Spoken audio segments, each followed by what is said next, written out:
Friends, నమస్తే అండి.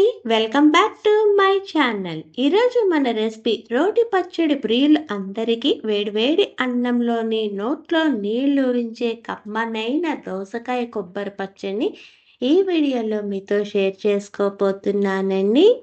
నేనైతే ఇక్కడ చూపిస్తున్నాను చూడండి. ఈ సైజు దోసకాయలోని సగం భాగం మాత్రమే ఈ పచ్చడికి వాడుకుంటున్నానండి. మిగతా సగం భాగాన్ని పక్కన పెట్టేసుకుంటున్నాను.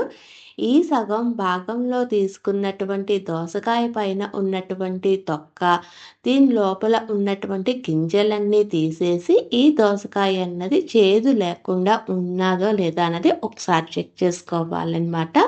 చేదుంటే మాత్రం ఈ పచ్చడికి పనిచేయదు. నేను తీసుకున్నటువంటి దోసకాయ చేదు లేదండి. ఇలా లేనటువంటి దోసకాయని చిన్న చిన్న ముక్కలుగా చేసుకోవాలన్నమాట. ఇలా కట్ చేసుకుంటే నాకు కప్పున్నర దోసకాయ ముక్కలు వచ్చాయండి. వీటిని పక్కన పెట్టుకుందాము. తర్వాత ఒక మిక్సీ జార్ తీసుకొని దీనిలోకి మనం కట్ చేసుకున్నటువంటి దోసకాయలో నుండి 1 కప్ దోసకాయ ముక్కలు, 1/2 కప్పు కొబ్బరి, మీకు రుచికి అనుగుణంగా పచ్చిమిరపకాయలు, నేనైతే 9 పచ్చిమిరపకాయలు తీసుకున్నానండి. దీనిలోకి చిన్న రమ్మ చింతపండు, 1/2 టీ స్పూన్ జీలకర్ర, 1/2 టీ స్పూన్ పసుపు, రుచికి అనుగుణంగా ఉప్పును వేసుకొని వాటర్ అన్నది అస్సలు యాడ్ చేయకుండా ఫైన్ పేస్ట్గా చేసుకొని ఒక బౌల్లోకి తీసుకుందాము.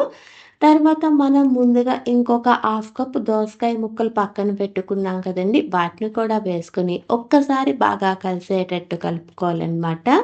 ఇప్పుడు దీనిలోకి తాలింపు పెట్టుకుందామండి. పొయ్య వెలిగించి పాన్ పెట్టుకొని 2 టేబుల్ స్పూన్ ఆయిల్ని వేసుకొని ఆయిల్ అనేది బాగా వేడెక్కిన తర్వాత 1/2 టీ స్పూన్ మినప్పప్పు, 1/2 టీ స్పూన్ ఆవాలు, 1/2 టీ స్పూన్ జీలకర్ర, 1/2 టీ స్పూన్ ఇంగువ, 2 రెమ్మల కరివేపాకు, 2 ఎండుమిరపకాయలు కూడా వేసుకొని తాలింపు అంతా మంచి రంగు వచ్చే అంతవరకు వేపుకొని మనం రెడీ చేసుకున్నటువంటి దోసకాయ పచ్చడిలోకి వేసుకొని అంతా బాగా కలిసేటట్టు కలుపుకొని డిష్ అవుట్ చేసుకోవటమేనండి. అంతేనండి, ఎంతో రుచికరంగా ఉంటూ నోట్లో నీళ్లూరించేటువంటి కమ్మనైన దోసకాయ కొబ్బరి పచ్చడి రెడీ.